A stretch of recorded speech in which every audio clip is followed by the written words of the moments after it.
Les saluda el apóstol Luis, ya entrando en el año 22 del siglo XXI, y con esta proclama hermosa que está ya sobre nuestras vidas, procesándonos, actuando a favor de nosotros. Es una alegría, una bendición comenzar este año en el cual nos queremos no solo encomendar, sino queremos entregarnos más y más al Señor Jesús. Y les quiero trasladar esa idea y también hacerlo para mí mismo, buscar más y más a nuestro Dios, porque se aproxima su venida, y es lo que proclamamos en este lugar, bueno, y en todo lugar donde nos toca predicar. Y les ruego que todos ustedes tomen en consideración, porque el ejemplo de buscar a Dios se contagia, se pasa a nuestra familia, a la gente que nos quiere, y se vuelve una agradable bendición. Nosotros hemos estado platicando, nos quedamos platicando el año pasado, se oye hace mucho tiempo, pero fue la semana anterior. Estábamos hablando de los jinetes de Apocalipsis, dándoles una pasadita, porque hemos hablado bastante de eso, y nos quedamos en el caballo negro, que tipifica el petróleo. Pasamos por el caballo rojo, que es el comunismo; el caballo blanco, la falsa paz de la religión católica, y entramos a Apocalipsis 6:8, donde aparece un caballo amarillento. Y he aquí un caballo amarillento, y el que estaba montado en él se llamaba Muerte. Este es el primero de los caballos, digamos, del primero de estas potestades, en el cual podemos reconocer su nombre. Es el único de estos cuatro que tiene su nombre, y es la Muerte.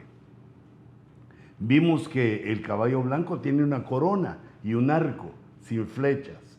Vimos que se le da una gran espada al movimiento del caballo rojo. Y vimos la balanza en la mano de la economía. Vimos la balanza que tenía en su mano el del caballo negro, pero ahora aquí aparece el jinete llamado Muerte, que tiene como, digamos, característica que lo sigue el Hades. El Hades, esta palabra griega, Hades, se refiere al lugar de los muertos, a donde van las almas de los muertos. Nosotros sabemos que cuando sobreviene la muerte sobre una persona,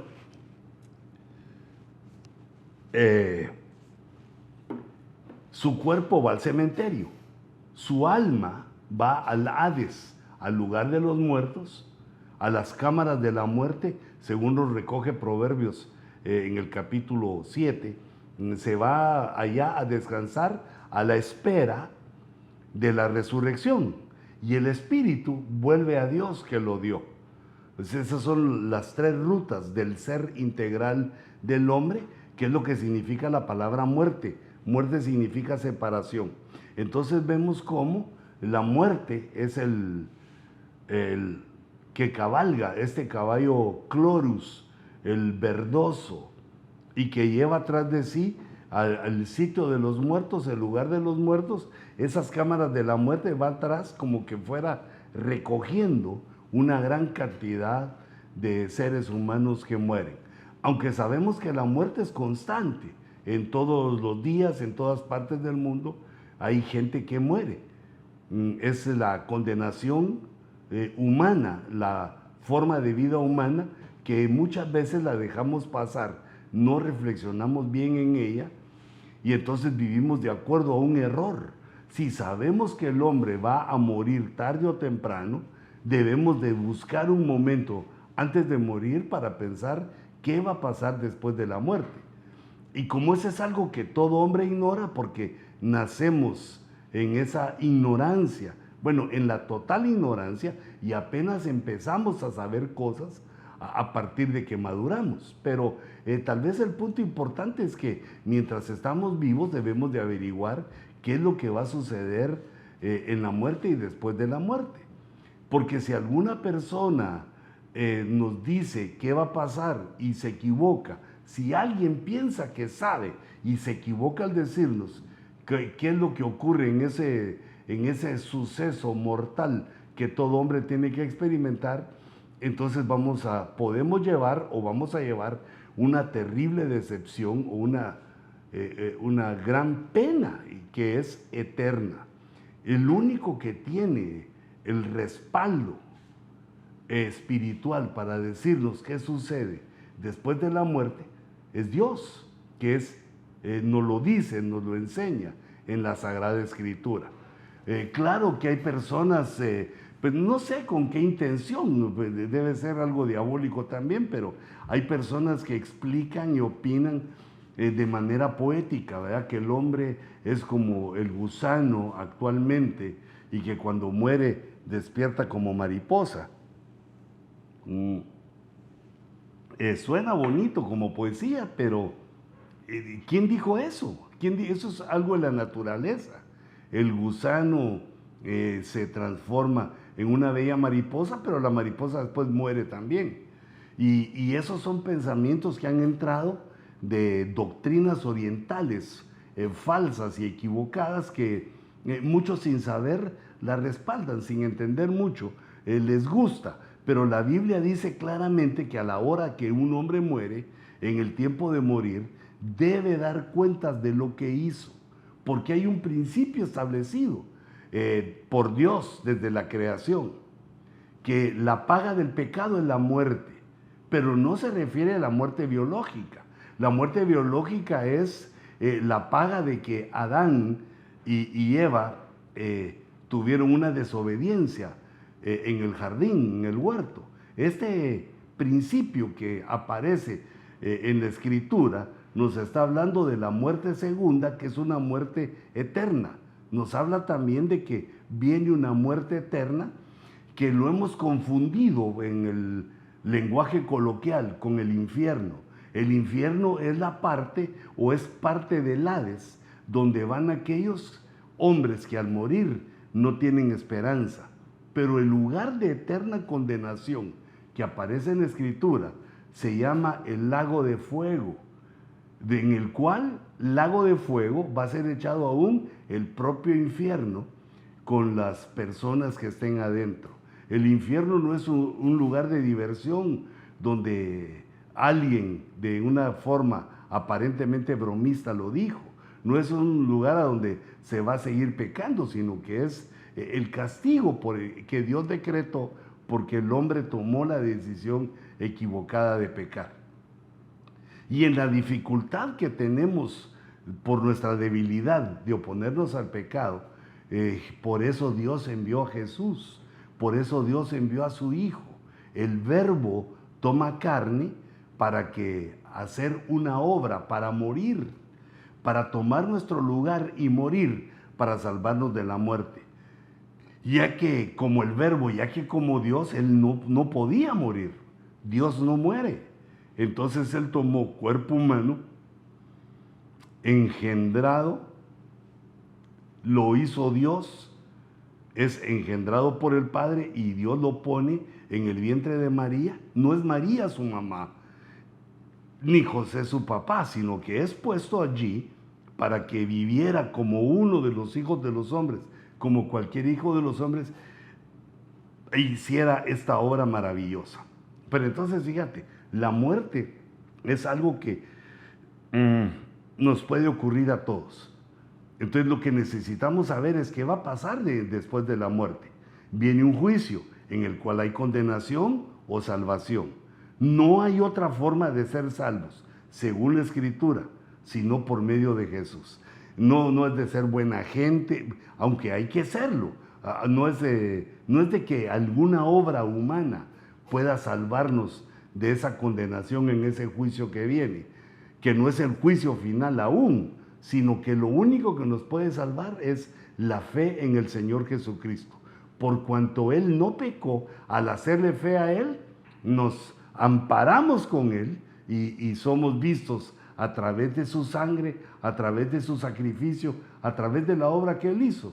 Y así seremos tenidos por inocentes en aquel juicio tremendo en el tribunal de Cristo. Entonces, esto viene a colación porque se le da autoridad a la muerte cabalgando ese caballo Clorus, se le da autoridad sobre la cuarta parte de la tierra para matar.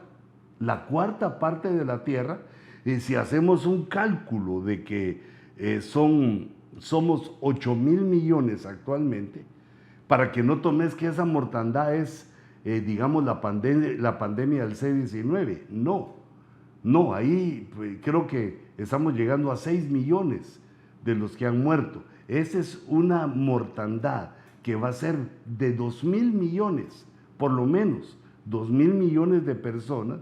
Y aquí dice, lo dice en el verso 8, que las razones de muerte es con espada, que si recordamos el caballo rojo sería la guerra, sería en guerras la espada, el hambre, con pestilencia, que son las plagas, como la que estamos viviendo con el C-19. Plagas que no son las que Dios envió, sino que el propio hombre, en su búsqueda de la sabiduría, ha manipulado el mundo microscópico y ha formado ese tipo de enfermedades, de la cual esta acusación no es de que nos asustemos ahorita, hermano, ¿qué está diciendo? Estos vienen acusando desde, o vienen haciendo la señalización desde el siglo XX de que el hombre estaba jugando con eso y que pues iba a causar un desastre como lo vemos.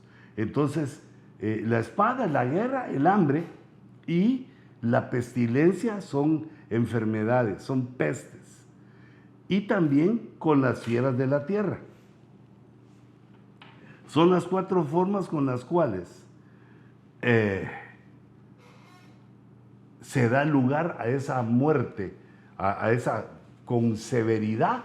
Lo digo porque es una situación poderosa. Se dice muy rápido la cuarta parte de los hombres, pero son 2,000 millones de personas.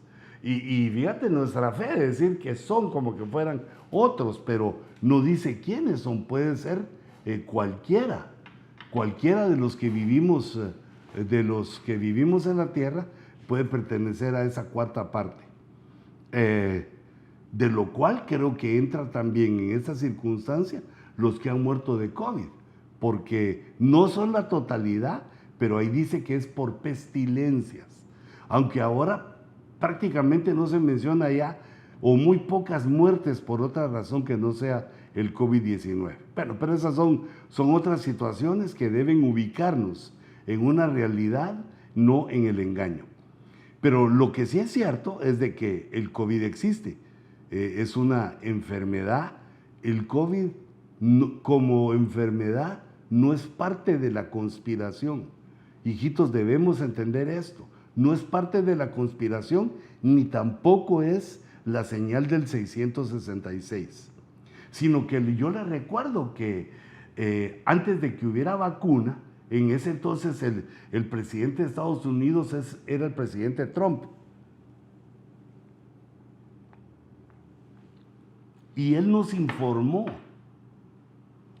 de que se empezaba un proyecto en el cual se pusieron billones de dólares, con B, billones de dólares, miles de millones de dólares, y se le llamó a ese proyecto se le llamó velocidad de la luz, porque se proponían en 9 meses tener una vacuna contra el COVID-19.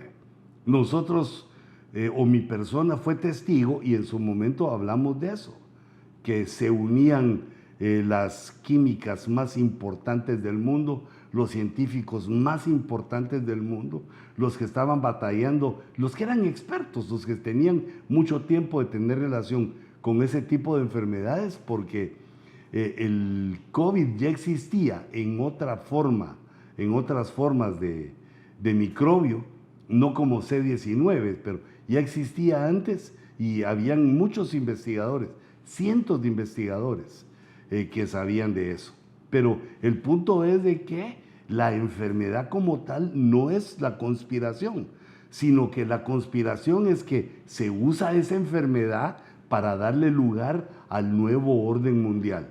Pero en sí, el COVID-19 como enfermedad no es conspirativo, sino que tenemos que entender que es una enfermedad, y si nosotros rechazamos la vacuna, nos ponemos en peligro de que nos enferme y nos mate. Nos puede poner en peligro esa situación.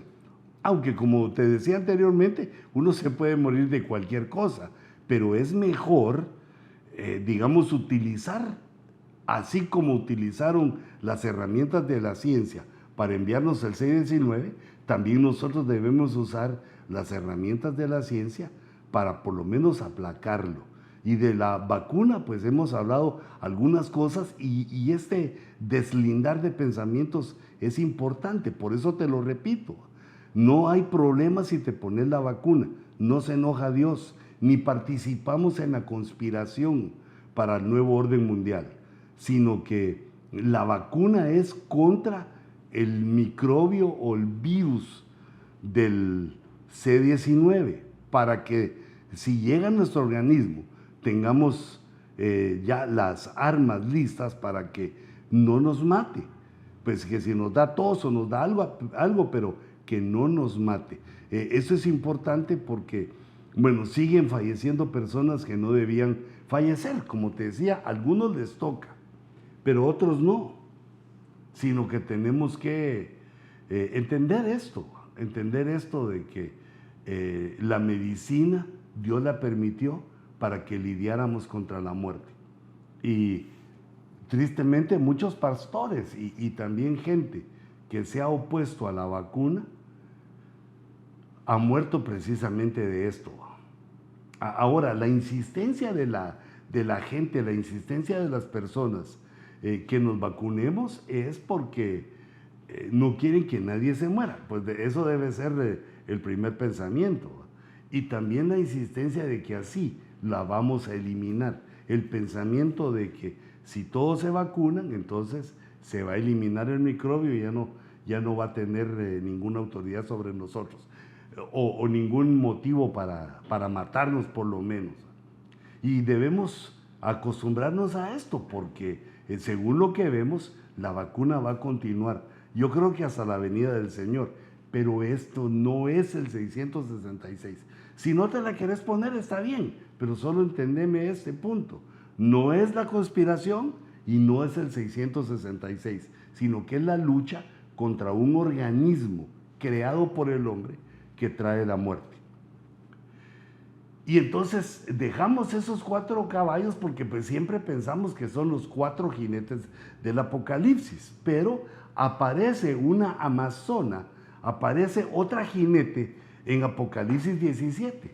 Es la única potestad femenina que aparece montando, pero este no es un caballo, sino que es una bestia de 7 cabezas y de 10 cuernos. En el capítulo 17 la ve el apóstol Juan y se asombra. Y escribe en el verso 7 y dice, y el ángel me dijo, ¿por qué te has asombrado? Yo te diré el misterio de la mujer y de la bestia que la lleva. Fíjate cuál es el misterio. Es un misterio con 2 elementos poderosos, aunque son 3. Un elemento es la mujer. ¿Quién es esa mujer? Yo te voy a decir cuál es el misterio. Te voy a decir quién es esa mujer y te voy a decir quién es la bestia que la lleva. Y empieza a hablar de la bestia, la que tiene las 7 cabezas y los 10 cuernos. Nosotros debemos entender que esta bestia es el sistema mundial del anticristo. El anticristo está, digamos, mostrado en la escritura para los cristianos en 3 facetas. Está el espíritu del anticristo, que es un espíritu que se mueve desde hace 2000 años. Se inició su proyecto anticristiano hace 2000 años. Está también el anticristo como personaje. Es el personaje que va a tomar el control durante el tiempo de la tribulación. Y está también el sistema del anticristo, que es el que se menciona aquí. Esa bestia de 7 cabezas nos habla del sistema, el sistema mundial, que tiene también, además de 7 cabezas, 10 cuernos. Esos 10 cuernos son 10 naciones que toman lugar al final de los tiempos como cabezas de todas las naciones de la tierra. Es ese tipo de, digamos, de reyes, ¿verdad?, que van a llegar a tener lugar, pero aún no lo tienen. Sin embargo, en la visión ya se nota, ya los mira el apóstol Juan. Entonces aquí hablamos del sistema mundial y tenemos que entender entonces esos 3 puntos: el espíritu del anticristo, el sistema del anticristo y el personaje anticristo. Esas 3 en las cuales se desglosa lo del anticristo tiene una relación con la mujer, porque dice: yo te mostraré el misterio de la mujer y de la bestia. Pero en la bestia está contenida el espíritu del anticristo, el sistema y el personaje llamado anticristo. ¿Cuál es la relación de ellos dos? Y ese sería el tercer elemento. Un elemento es la mujer, otro elemento es la bestia y el tercer elemento es la relación, lo que hace confluir todo el misterio. Entonces dice en el verso 8, la bestia que viste, fíjate, cuando se menciona la bestia con las 7 cabezas y los 10 cuernos, estamos hablando del sistema. Ahorita en el verso 8 empezamos a hablar, empieza a revelarnos el misterio, el ángel, o se lo empieza a revelar a Juan, pero Juan lo dejó escrito para nosotros. Esta bestia es el personaje, la bestia que viste. Fíjate las características: era y no es, y está para subir del abismo e ir a la destrucción. Y los moradores de la tierra, cuyos nombres no se han escrito en el libro de la vida desde la fundación del mundo, se asombrarán al ver a la bestia, que era y no es, y que vendrá. Entonces, una de las características que nos habla aquí del personaje anticristo es que era y no es. Dice en la primera parte, en el verso 8, era quiere decir que tuvo una existencia, existió en la realidad humana, era, pero ahora ya no es, quiere decir que murió, quiere decir que ya no está en la realidad humana, quiere decir que se fue al Hades, como dijimos, que se iba el cuerpo al cementerio y el alma al Hades y el espíritu a Dios que lo dio. Entonces estuvo en nuestra realidad, ahora ya no es, pero fíjate dónde está. Cuando habla en el futuro, dice, y está para subir del abismo. Quiere decir que su ubicación geográfica en este momento es el abismo. Está en el abismo. En el abismo está el Hades. En el abismo está el lugar de los muertos. Ahora, el punto es que nosotros durante mucho tiempo, toda la cristiandad, los maestros de la palabra, durante mucho tiempo, qué tremendo, hemos venido buscando en los nombres de personajes quién es el 666. Y lo hemos hecho bien porque eso dice Apocalipsis 13 y 17, que el 666 representa, es el número de la bestia. Pero no hemos tomado mucho en consideración esta característica que dice Apocalipsis 17, que las dos las tiene que cumplir. Tiene que cumplir que su nombre diga 666 o lo represente de alguna manera, pero también tenemos que entender que tiene que cumplir esto, que sube del abismo. Esa es la consigna que puse, digamos, en el estudio, lo puse hasta arriba para que lo tomemos en cuenta, porque no son muchos los que pueden subir del abismo. Digamos, de todos los que han sido tenidos como sospechosos de ser el anticristo, Ninguno hemos sabido que sube del abismo. Y nosotros debemos de entender que, de acuerdo a este capítulo, lo que le está enseñando el ángel a Juan debe tener esta, diríamos, característica, que sube del abismo, pero para ir a la perdición, que es el lago de fuego. O sea que como que se quedó en espera en el abismo durante siglos o milenios, y pues está por subir. Cuando hemos analizado esta situación, uno de los sospechosos claves, los dos sospechosos a mi criterio más tremendos son Caín y Judas Iscariote, de lo cual lo hemos mencionado también en otros programas, que pueden subir del abismo porque quedaron de alguna manera allá, están en ese lugar. Y como vemos que se están derritiendo los polos y el famoso cambio o calentamiento global está bajando el nivel de nieve, vemos entonces también que se abren las puertas del abismo, se abre el pozo del abismo para que salgan aquellos seres que aparecen en Apocalipsis 9, que invaden de alguna manera la tierra, y también para que suba del abismo este personaje. La bestia que viste era y no es, y está para subir del abismo. Ya está lista. Va a subir del abismo, va a estar 7 años en la tierra y luego va a la destrucción, que es el lago de fuego. Y ese evento que surja, que suba del abismo, dice que los moradores de la tierra se asombrarán al ver a la bestia.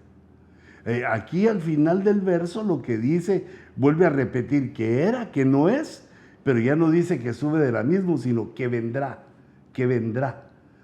Tiene más o menos una promesa copiada de lo que el Señor prometió, que Él iba a regresar.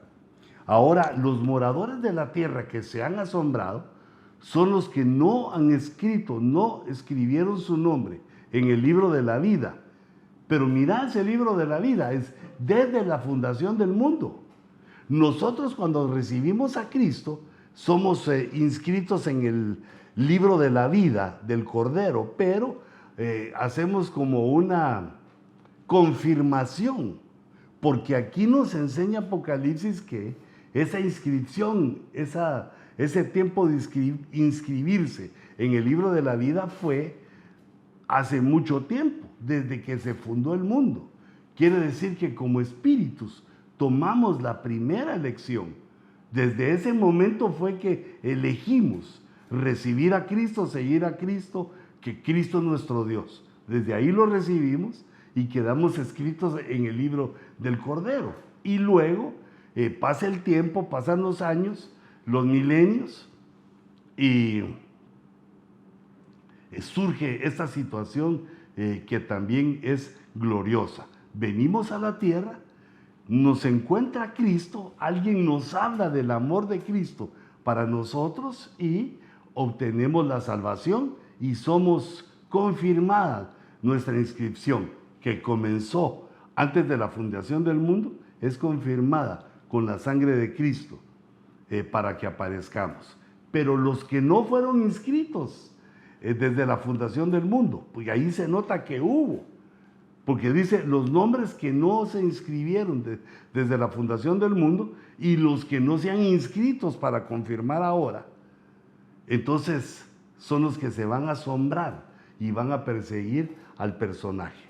En el verso 8 se habla del personaje. En el verso 7 anterior se habla del sistema. El sistema de la bestia es un sistema que tiene 7 cabezas y que tiene 10 cuernos, o va a llegar a tener 10 cuernos. Pero sigamos otro poquito más. En el verso 9 dice, aquí está la mente que tiene sabiduría. Aquí está la mente que tiene sabiduría. Yo lo diría que sería mejor traducido en nuestro español actual. Esto es para la mente que tiene sabiduría. Ahora, hijitos, entonces, ¿será que es para nosotros? Y yo quiero que te examines, porque el principio de la sabiduría es el temor de Dios. El que no teme a Dios no tiene sabiduría. Por lo menos esta sabiduría que es para alcanzar este conocimiento. Puede ser que se tenga sabiduría humana, sabiduría también animal, la sabiduría que se aprende de los animales, pero la sabiduría espiritual viene cuando nosotros tememos a Dios. El principio de la sabiduría es el temor de Jehová. Entonces, por cuanto aceptamos a Cristo y le tememos a Dios, entonces tenemos ya este principio de sabiduría para procurar entender Apocalipsis 17:9. Las 7 cabezas son 7 montes. Aquí tenemos que empezar ya a investigar, a ver otros puntos importantes del sistema mundial, de la bestia como sistema, las 7 cabezas, que son 7 montes y son 7 reyes. Son 2 cosas, según lo que nos enseña aquí el profeta. En el verso 9 dice que las 7 cabezas son 7 montes. Los montes tipifican en la escritura. Cuando vemos que en la estatua que sueña Daniel, una piedra no cortada con mano, una roca no cortada con mano, que es Cristo, choca contra los pies o destruye los pies de la estatua metálica y cae la estatua y se forma un monte. Los montes son entonces figura de imperios, así como el monte que se forma después de la destrucción de la estatua por la piedra. Ese monte nos habla de el imperio de Cristo en el milenio, los 1000 años en los cuales Cristo va a gobernar en toda la tierra. Entonces, las 7 cabezas son 7 imperios. No son reinos, no son naciones. De esos imperios, digamos, nos habla algo la estatua de Nabucodonosor. Digamos, nos dice que la cabeza de oro es Babilonia, la de plata es Persia, la de bronce es Grecia. Luego viene la de hierro, que es, diríamos que la de hierro es Roma, las 2 piernas. Luego en los pies aparece un nuevo elemento, sigue el elemento hierro, pero aparece el 5.º elemento, que es el barro. Y el barro tipifica, el barro nos habla en la escritura de Israel. Israel, cuando dice Jeremías que Israel le dice al Señor, le dice: Señor, tú eres el alfarero y nosotros el barro. Y entonces Jehová contesta y les dice: sí, ustedes son el barro y yo el alfarero, yo los hago a mi modo. Entonces el 5.º imperio, por decirlo así, es Israel. Lo toma en este momento como imperio, no solo como nación, porque recordemos que antes que Babilonia fuera el primer imperio, antes estaba el imperio hebreo, Salomón con toda su gloria. Salomón, que llegó a edificar un templo para Jehová majestuoso como nunca, pero además también en sus días, dice la escritura que no se le consideraba valor a la plata. Es decir, que subió de tal manera las finanzas, la economía de la nación hebrea, tenían una prosperidad tan grande que la plata no tenía valor. Entonces esa sería la 5.ª, en esa estatua sería la 5.ª, y luego dice la escritura que se funden en las Naciones Unidas, y luego aparecen los 10 dedos de la estatua que tipifican a los 10 cuernos del nuevo orden mundial. Entonces aparecen varios imperios ahí, y aquí dice que los 7 montes, que esos 7 imperios son sobre los que se sienta la mujer. Y en el verso 10 dice: y son 7 reyes. Quiere decir que tenemos que ver el misterio desde esos 2 puntos, ¿va? ya que en la estatua de Nabucodonosor aparecen 6 imperios, ¿cuál es el séptimo? Y si son 7 reyes, ahí ya no se toma en cuenta la estatua, sino que son 7 reyes. ¿Quiénes eran esos? Y entonces estos 7 reyes nosotros los hemos aplicado a los 7 papas que a partir de 1917 han gobernado esa institución y también pues, prácticamente al mundo religioso. Y cumplen este recorrido. 5 han caído, uno es, el otro aún no ha venido, y cuando venga es necesario que permanezca poco tiempo. Y la bestia que era y no es el 8º rey, y es uno de los 7 y va a la destrucción. Aquí, si nos damos cuenta, ya se funde el sistema de que está hablando, se funde el sistema con la bestia como personaje. Y esto ocurre cuando se toman las cabezas como reyes, porque llega a ser el 7º y el 8º rey que surge de los 7, o se podría entender que estos 7 le van dando lugar al anticristo para que tome el control en el nuevo orden mundial. Esa es la misma, mira, tiene la misma característica que la bestia que era y no es, y que es el 8º rey, y es uno de los 7 y va a la destrucción. Eso tenemos que irlo analizando bien, porque de una manera así superficial vemos que si es el del anticristo que se está hablando, esas 7 cabezas son 7 reyes, no se debe aplicar al falso profeta, que es la otra bestia, sino que debe aplicarse al anticristo. Pero aquí se está fundiendo el sistema mundial del anticristo, tiene características políticas y religiosas que se juntan en esta bestia para que sean vistas y observadas por nosotros. Y termina el verso 11 diciendo: y los 10 cuernos que viste son 10 reyes que todavía no han recibido reino. Fíjate, son 10 reyes que están en espera, pero que por 1 hora, no es mucho el tiempo, no es 1 hora de 60 minutos, sino lo que está diciendo es que es un tiempo corto. Por 1 hora reciben autoridad como reyes con la bestia. Hasta ahí llegamos al verso 11 y ya estamos pensando en la 5ª jinete. La jinete número 5 es una mujer que también, como aquí nos dice el ángel, yo te voy a decir cuál es el misterio de la mujer y de la bestia y cuál es la relación que hay entre ellas. La mujer, dice el ángel, que es Babilonia, que es un misterio religioso. Fíjate, es misterio sobre misterio. El misterio de Babilonia es que ella es la madre de las abominaciones de la tierra. Ella es la que dio origen, la que dio a luz a las abominaciones en la tierra. Por lo tanto, debe ser esta potestad antiquísima.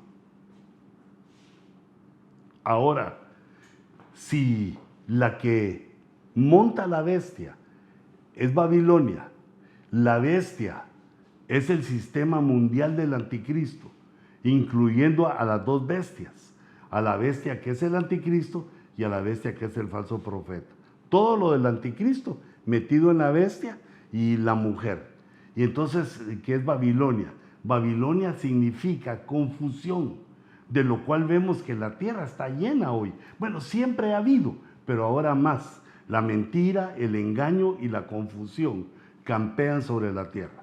Entonces vemos que Babilonia tiene ha hecho el trabajo que se le están profetizando aquí. Hay una serie de confusiones de personas que creen saber algo y creen decir algo y creen entender algo, pero la Biblia dice que cuando uno cree que sabe algo, todavía no sabe nada, todavía está en pañales. Entonces, estos reyes que todavía no están vigentes reciben autoridad como reyes con la bestia. Y el 6º jinete es Jesucristo. Ahorita es necesario insertar al sexto jinete acá, porque al final la relación que hay entre Babilonia y el sistema del anticristo es que se acompañan, pero luego se pelean y destruyen a la mujer, porque la idea del anticristo es enfrentarse al Señor Jesucristo. El Señor Jesucristo aparece montado, así como lo hubiera querido ver los discípulos, querían ver así a Jesús, pero en su primera venida nos tocó ver a Jesús en su relación con el pecado, enfrentándose al pecado, a la maldad, al diablo, el Señor lo reprenda, enfrentándose a lo malo y derrotándolos en la cruz. Pero ahora en esta vez, cuando todo ojo le verá, dice, y vi el cielo abierto, todo ojo le verá, el cielo se va a abrir. Y he aquí un caballo blanco. El que lo montaba se llama Fiel y Verdadero. El caballo blanco primero que aparece en Apocalipsis 6, no se sabe quién es el jinete. Aquí nos dicen quién es el jinete de este caballo blanco, que viene del cielo, no está en la tierra, viene del cielo, y el que lo monta se llama Fiel y Verdadero, y con justicia juzga y hace la guerra. El único que tiene esas características es nuestro Señor Jesucristo. Verso 12, sus ojos son una llama de fuego, sus ojos son como el ojo rojo, son como una llama de fuego, y sobre su cabeza hay muchas diademas, hay muchas coronas, es coronado, y tiene un nombre escrito que nadie conoce sino él. Tiene misterio sobre su vida, la vida de este jinete, y está vestido de un manto empapado en sangre, recordándonos de su muerte tan sangrienta, y también de la guerra que está enfrentando ahorita, la cual está él ganando como victorioso, como vencedor. Y su nombre es el Verbo de Dios. Y aquí se confirma que el Verbo encarnó en Jesús, y que Jesús es, por lo tanto, el Verbo encarnado. Su nombre, este fiel, este verdadero, este que hace justicia, que con justicia juzga y hace la guerra, se llama el Verbo de Dios. Eso lo dice el verso 13 del capítulo 19. Y dice más, y los ejércitos que están en los cielos, recordémonos que nuestro Dios se llama Jehová de los ejércitos. Y los ejércitos que están en los cielos, vestidos de lino fino, blanco y limpio, le seguían en ese momento, también sobre caballos blancos. Estos deberían ser los séptimos jinetes, pero no estoy tomando los jinetes en plural, porque hay más, sino que estos que jinetean en singular. Y el sexto jinete con el que se cierran los jinetes de la Biblia en Apocalipsis 19 es el Señor Jesucristo, que viene acompañado de sus ejércitos de los cielos, vestido de blanco, pero también los que venían con él vienen de blanco. El Señor viene de blanco, pero manchado de sangre, y sus ejércitos le seguían. Y leemos en el verso 15, mira su arma de guerra, de su boca sale una espada afilada para herir con ella a las naciones. La espada afilada nos habla de la palabra de Dios. La Biblia dice que la palabra de Dios es la espada del Espíritu en Efesios, en el capítulo 6. La espada del Espíritu es la palabra de Dios. Y entonces aquí dice que viene en su boca, trae una espada afilada para herir con ella a las naciones. Esa palabra naciones es interesantísima, porque se refiere o es etnias, y la palabra etnia se puede traducir también como razas, las razas humanas, o mejor dicho, los colores de la piel de la raza humana, porque la raza es una, Y los colores que tenemos en la piel nos hacen una diferencia étnica, pero todos somos humanos. Dice, y las regirá con vara de hierro. Y él pisa el lagar del vino, del furor de la ira del Dios Todopoderoso. Eso quiere decir que ahí ya estamos en la tribulación, porque en la tribulación se desarrolla las tres iras de la Trinidad. Se desarrolla ese furor, y aquí vemos que es el furor del Espíritu Santo, la ira del Espíritu Santo. Y por eso dice que pisa el lagar para que surja el vino. Y en su manto y en su muslo tiene un nombre escrito: Rey de Reyes y Señor de Señores.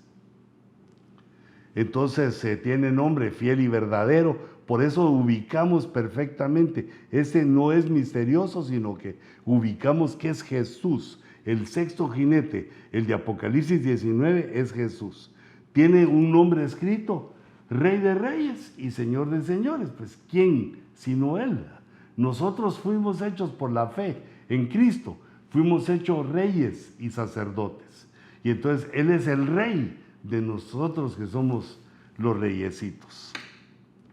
Verso 17, y vi a un ángel que estaba de pie en el sol y clamó a gran voz, diciendo a todas las aves que vuelan en medio del cielo: venid y congregaos para la gran cena de Dios. Venid y congregaos para la gran cena de Dios. Esta cena de Dios, que así está nombrada, es la mortandad que ocurre en la batalla de Armagedón, y prácticamente en todo el tiempo de la tribulación existe una gran mortandad. Hay una situación para la humanidad excesiva, es una situación tan difícil de mortandad, pero recuérdense que ahí ya no debemos estar los cristianos, ya no debemos estar, sino que haber escapado en el rapto. Y esas personas que estén ahí, los que rechazaron a Cristo, son las que van a vivir esto. Los que mueran ahí van a ser comidos por las aves. O sea, no es una cena como que nos estuvieran invitando a nosotros, sino que es la gran cena de Dios. Es como las aves pueden comer carne humana porque no le da tiempo a los hombres para enterrar a toda esa cantidad de muertos. Y esto ya no hablo de las muertes que ocurren, digamos, en el caballo amarillo, la cuarta parte de la tierra, y otras mortandades que hay, sino que estamos hablando de la mortandad final, que es a la venida de Jesús, en la segunda venida, en la batalla de Armagedón, donde el Señor viene con poder, con su espada, y mata a aquellos que se opusieron a Él, y le da permiso a las aves del cielo para que consuman sus cuerpos. Y dice en el verso 19, entonces vi a la bestia, a los reyes de la tierra y a sus ejércitos, o ejércitos terrenales, reunidos para hacer guerra contra el que iba montado en el caballo y contra su ejército. Que es una guerra contra el sexto jinete. ¿Quién es el que toma esa decisión de pelear contra Cristo como el sexto jinete? La bestia. Esta bestia que es el anticristo. Usa sus ejércitos, los reyes de la tierra y a sus ejércitos. Pero es derrotado, porque ¿quién puede vencer al Cordero? ¿Quién puede vencer al Señor Jesucristo? En el verso 20 dice que es derrotada y la bestia fue apresada, y con ella también el falso profeta que estaba siendo utilizado por el enemigo para hacer señales en presencia del anticristo. Y con esas señales engañaba a los que habían recibido la marca de la bestia y a los que adoraban su imagen. Esa es la marca que no debemos ponernos. No es la vacuna, sino que es esa imagen que va a proclamar que debe ser adorado el anticristo. Entonces, con esas señales en presencia del anticristo, se engañan a los que habían recibido la marca y a los que adoraban su imagen.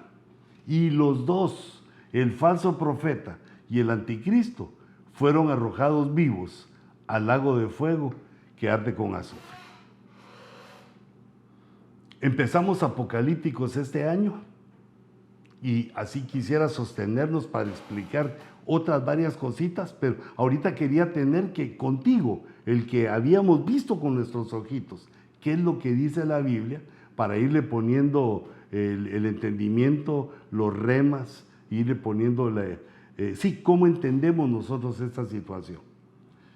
Pero este es el momento en el cual debo escapar, porque el tiempo se me ha acabado. Estamos con el tiempo y quiero invitarte que sigamos así los jueves en la noche, reuniéndonos para ir de poquito en poquito, y quiero afirmar esta unción escatológica que Dios nos ha regalado, de la cual muchos envidian y otros critican, pero es la unción que Dios nos dio y agradecidos le pedimos al Señor que la sostenga sobre nosotros. Así que, hijitos, me despido de ustedes desde el estudio 27608, que también estamos estrenando a finales del 21 y a comienzos del 22. Estamos estrenando este nuevo estudio que lo construimos para poder estar por medio del Zoom en comunicación con ustedes. Que Dios los bendiga. Padre, gracias, Señor, por este nuevo año, que repose sobre nosotros esa palabra profética que nos has dado. Permítenos abrir nuestros ojos para que hallemos la forma de agradarte, para que hallemos la forma de bendecirte, y que en tu misericordia nos consideres para entrar a tu reino celestial como la novia del Cordero. Así bendigo a tu pueblo y bendigo este programa del Ojo Rojo en el nombre poderoso de Jesús. Amén y amén. Nos vemos el próximo jueves en el siguiente Ojo Rojo.